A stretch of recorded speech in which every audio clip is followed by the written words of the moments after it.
Welcome to Quirky Queen's Journals. My name's Kirsten. So today we're going to talk about positioning the stencil and about using opaque paints and transparent paints. So we've got black and white, opaque, keeping it simple, ultramarine, transparent, and this is cadmium yellow deep hue. And it doesn't tell me if it's transparent, but it behaves like a transparent, so that's good enough for me. And I also have some brayers and some stencils. Some of my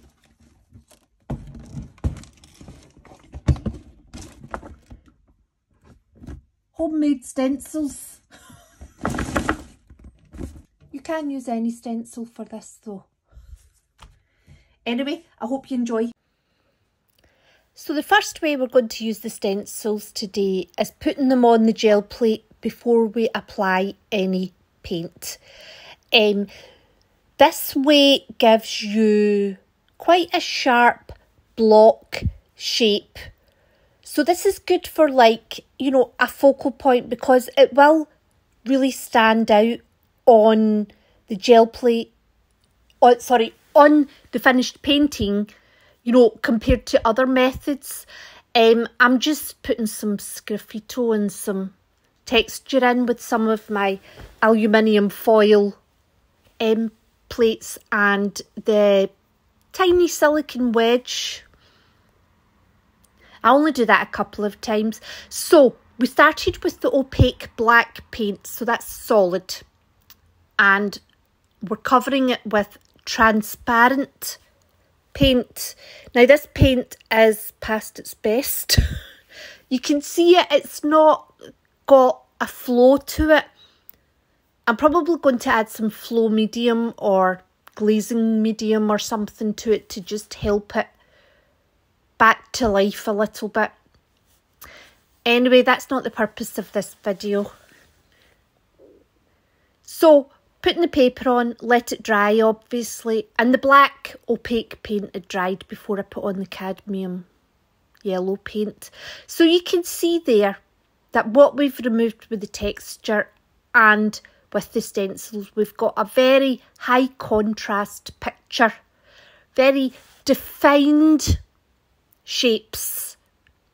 So this time we're putting the stencils down and we are going to put transparent paint down first.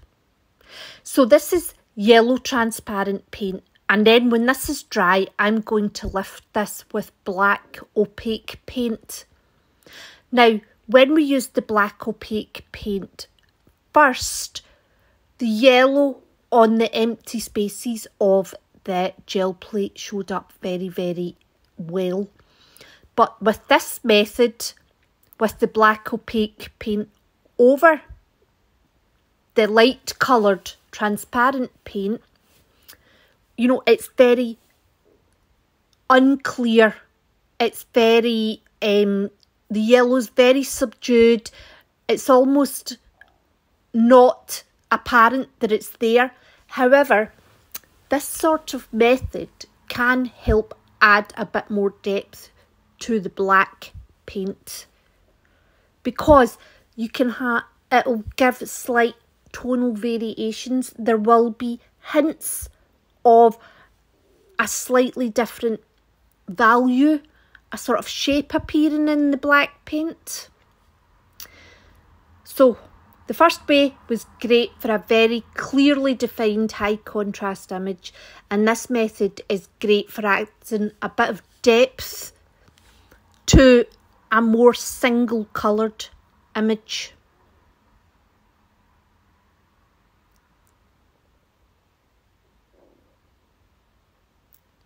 So you can see it there, it's very poorly defined. It's also a bit of it's, you know, there's white patches because it's stuck to the gel plate a little bit, but we're not worrying about any of that today. That's irrelevant. So basically the black is fills in sort of spaces in the yellow where there's different values of the yellow because it was transparent. So later on, with a method that I use using this way, it becomes even more poorly defined. But what I liked about that was I felt it was very atmospheric. And it gave a gloomy look to it, a slightly sinister look. So, you know, that's the light transparent with the dark opaque over the top can help create a sort of moody atmosphere. So what we're doing is we're repeating that same process. This is a dark transparent paint with a light opaque over the top. So the white opaque paint isn't going to interfere as much because the blue's darker. However, it is going to show through in areas because the transparent paint obviously has different depths in it. You can see that the transparent paint, you can't roll it out in an even solid block colour. It's very hard to do that with. And that's part of what makes it so wonderful. So that blue was a dark blue, and you can see that the white has still impacted it. But it's also gave a lot of different values to that blue. And it's gave it a sort of watery look, it's gave it depth. So that is what transparent paints are wonderful for. So this time we've put the stencils down on the empty gel plate. We're using opaque paint, and then we'll use opaque paint over the top. So white opaque, then when it's dry, we'll lift it with black opaque paint. Now I left this bit in the stencils. The paint will dry on the stencils if you don't clean them after use, which I don't do. But what happens is little bits of paint can come back off. And I left a bit of it on the plate because this will lift it. So you can see here, high contrast, pretty much black and white. There is a bit of grey to the white, just because of the thinness of rolling it out. So a very strong, clear image. Now this time we're going to use transparent paint and transparent paint. So I'm using yellow and blue, which as we know when they're mixed together will make green. So what happens using this method is we're just going to get a lovely variation. I'm just adding more texture with my lino cuts. So we're going to get shades of green in here, we're going to get shades of blue, we're going to get shades of yellow, and it's going to be full of depth, it's going to be mysterious, atmospheric, it's going to be beautiful. But on its own, it may be, you know, you could imagine using this sort of atmospheric transparent on transparent paint and then having a sort of area where it's more of a block colour. We talk about that more later on. But just see how beautiful that looks. It's almost like you've got light and shadow.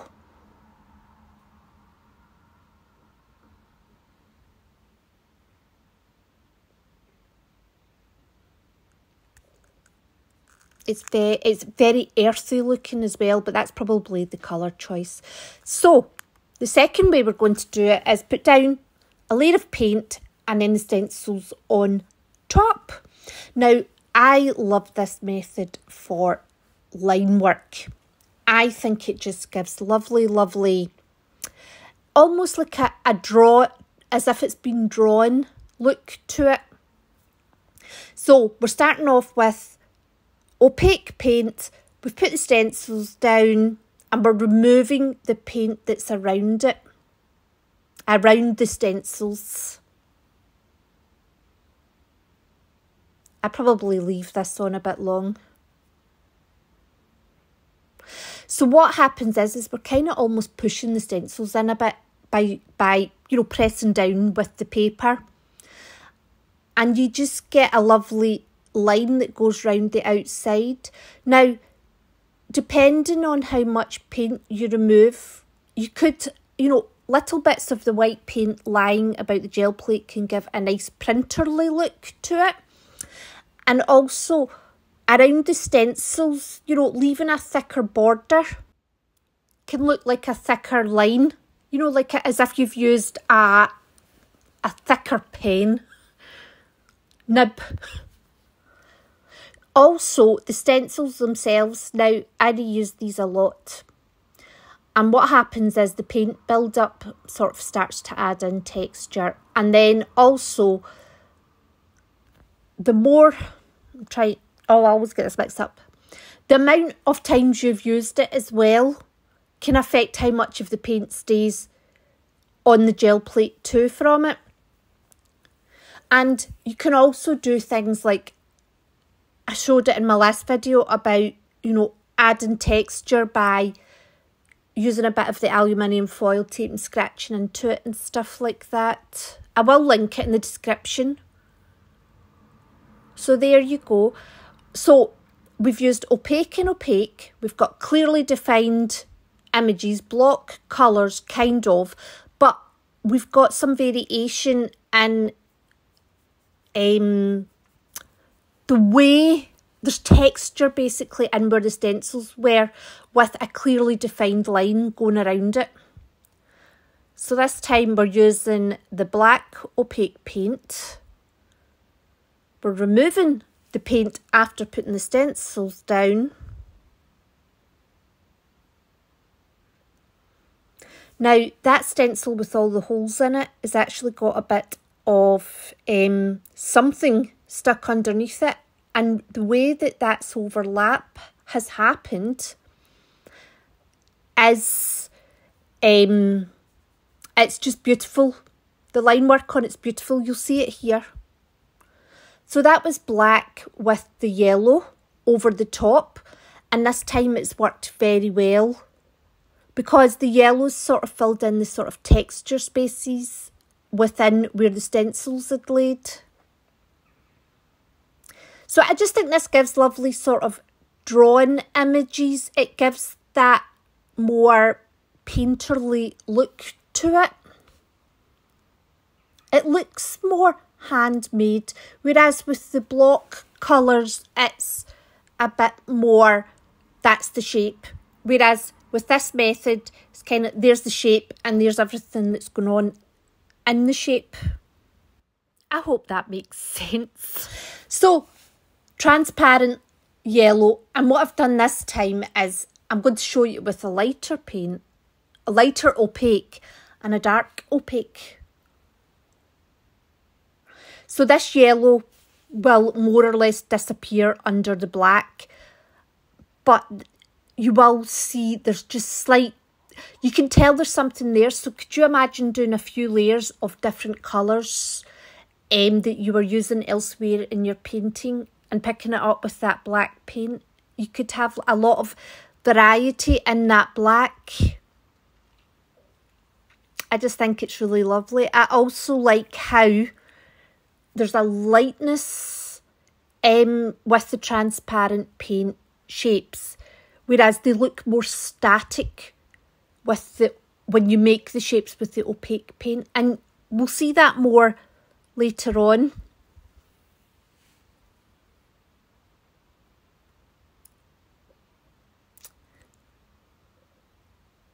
So we've put down yellow transparent paint and we're going to use the blue on top this time, the other transparent paint, and here it is here. So we don't have the same atmosphere that we had last time, but we do have some, and what I've done is it's a very thin layer that's in the top half of the picture, so the yellow is more obvious, and in the bottom half it's a much thicker layer of the dark blue. So therefore you can control it. You can decide what's going to be more dominant by just changing the way that you apply the paint and the stencils on the gel plate. So this is a method that I don't use a lot. I use this method more to create texture, but I was watching somebody I've watched a few people on YouTube doing it this way. So it's about putting the stencil down and then taking it off. So we're not actually removing any of the paint.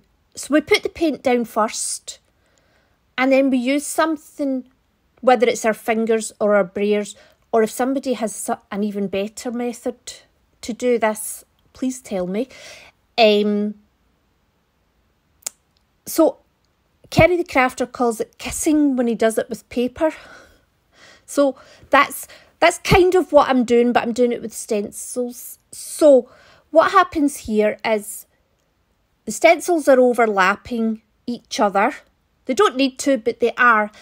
And when you're pressing them down, they're going to press a little harder in some areas than others. So you're going to get lots of different... the shapes will be more defined in one area than in another. You will have more paint in one area than another. Overlapping them gives them depth. And this time, so we've got the dark opaque with a light opaque on top and a light transparent on the other side. Just so that you're not having to watch me do every one every time. I'm hoping I've explained it well enough. So anyway, now this one here I think really shows about being static and then about looking more light and moving. I think the black and white opaque paints together does give a very static look to it. But the transparent paint with the opaque paint gives a lighter, moving in the wind type look. And I think that would be great to use for, like a landscape. If you were wanting to create a landscape using the gel plate or even on paper, thinking about whether it's opaque or transparent. So maybe things in the sky, you would use a more transparent paint to create like things like movement, and maybe the rocks, etc., you would use a more opaque paint. They're just ideas that I'm thinking about. So the other thing is, we put those stencils on top of the black opaque paint very randomly. We just pressed it down, pulled it back off, moved it somewhere else. This time what I'm doing is I'm putting the stencils down quite a controlled manner. And I'm going to wait for that white paint to dry once I've put them down. So I'm hoping it's still wet underneath the stencils and it's just dry where the white paint has been exposed. I'm going over it lightly with a brayer, and then I'll go over it lightly with a piece of tissue paper. And more what I'm wanting to do is I'm just wanting to press the shapes of the stencils into the paint rather than removing paint. So you can see here I'm almost just rubbing my hands over the top of it, like brushing over the top.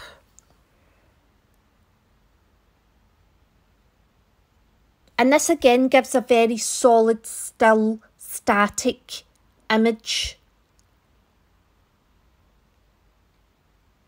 But we'd get a mixture of line work and, the shapes themselves have got different values to it, because the white paint stays more in some areas than it does in others. But we do have depth with it as well. So we're doing a dark opaque on the left and a dark transparent on the right.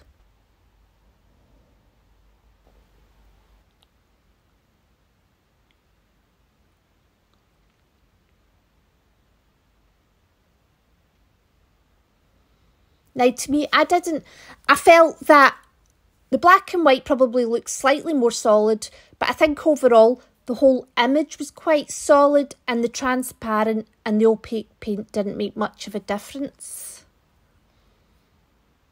This isn't set in stone, what I'm saying. I've just decided to experiment, and these are my findings, and, you know, there's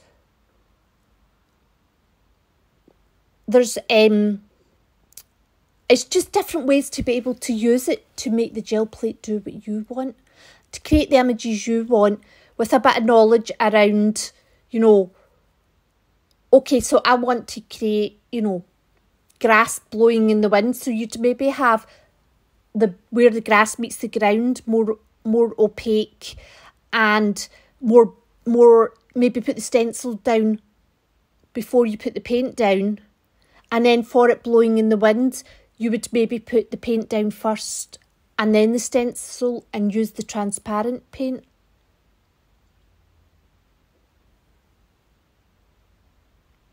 So I'm just doing a bit of a, you know, the lay it down, pull it off, lay it down, press it, pull it off method here on top of the dark transparent paint. Now you can see here that this is really creating, it's just, there's so much depth in it. It's like things are moving backwards and forwards, you know, in front of and behind each other. So again, light transparent on one side and dark opaque on the other. And then we'll see the difference. You can see how velvety that black paint looks, and my transparent paint that's past its best looks more crumbly. That's just a bit left where there was too much yellow paint. So in the black, it's more or less disappeared. And this is probably the one, when I keep saying about adding depth to the black paint, this is probably the one I'm referring to. There's very little to see there, but could you imagine having the different colours that you've been using in your painting? Just hints of it through that black. I think it would be really powerful. So we're just the light transparent paint, and we're just doing the same again, stamping the stencils on.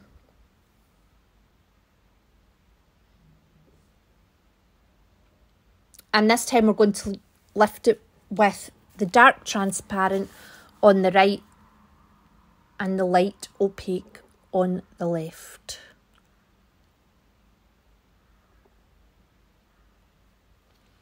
I left this in to show you as well. It is very hard to get the transparent paint to become even.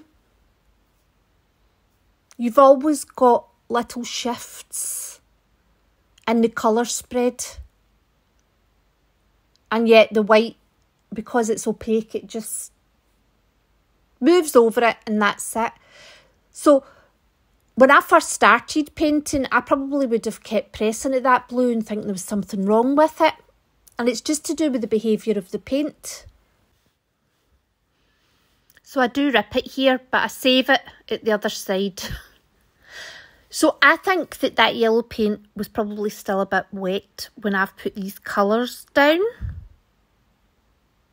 So we obviously have an extremely grungy blue on yellow transparent side, and we've got just hints of shapes on the other side where we've used the light, opaque and transparent together.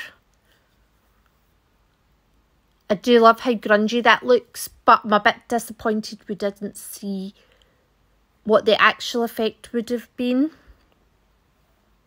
I think transparent and transparent together, no matter what way you place the stencils, it's always going to have a grungy atmospheric look to it. So what I'm doing now is I'm back to putting the paint down, then the stencils, and then removing the paint. But what I'm doing this time is I'm overlapping the stencils. And this is one of my favourite methods because it gives the outline, it gives you the texture of the stencil inside the shape. And when you overlap it, it also gives that impression of depth.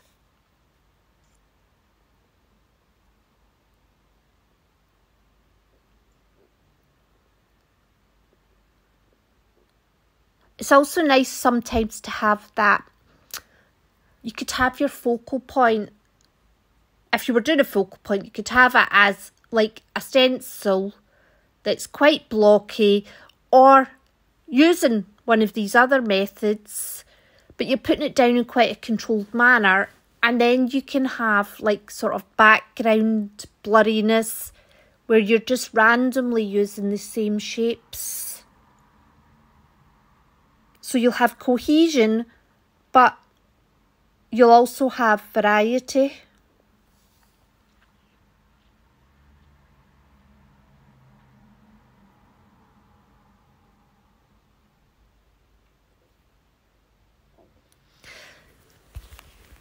So,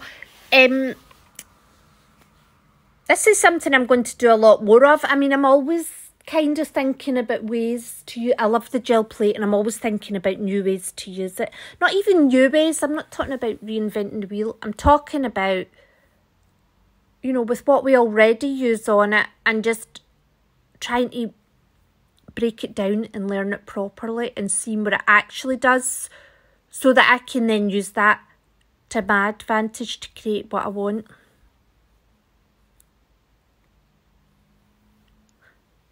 But also with the surprises that always come with the gel plate. Like the grungy transparent on transparent. It's hard to work out how it's hard to predict how that will work out. So you can see here that even at this side of the gel plate, we have that overlapping look of the shapes. Now I'm lifting this with the two transparents and the white opaque mixed together to make a sort of green grey. And it is actually a nice colour at the end, believe it or not.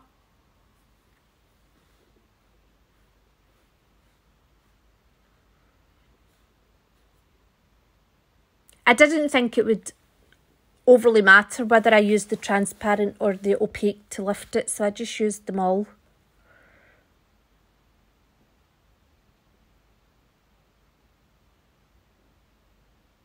And also, if I wanted to make that completely blended into one colour, I would have mixed it on a palette or something at the side and then brought it over to the gel plate, but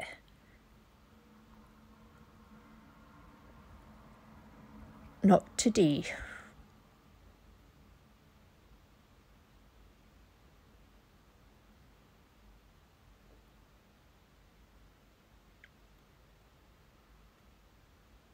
So this is probably, out of all the methods, this is probably my favourite. But it's one of those things that it's the way it works in combination with other methods. That's what I think makes paintings interesting. So I will do more. I'll probably do more combining methods together. But I hope you enjoyed, and thanks very much for watching, and I hope to see you soon. Bye!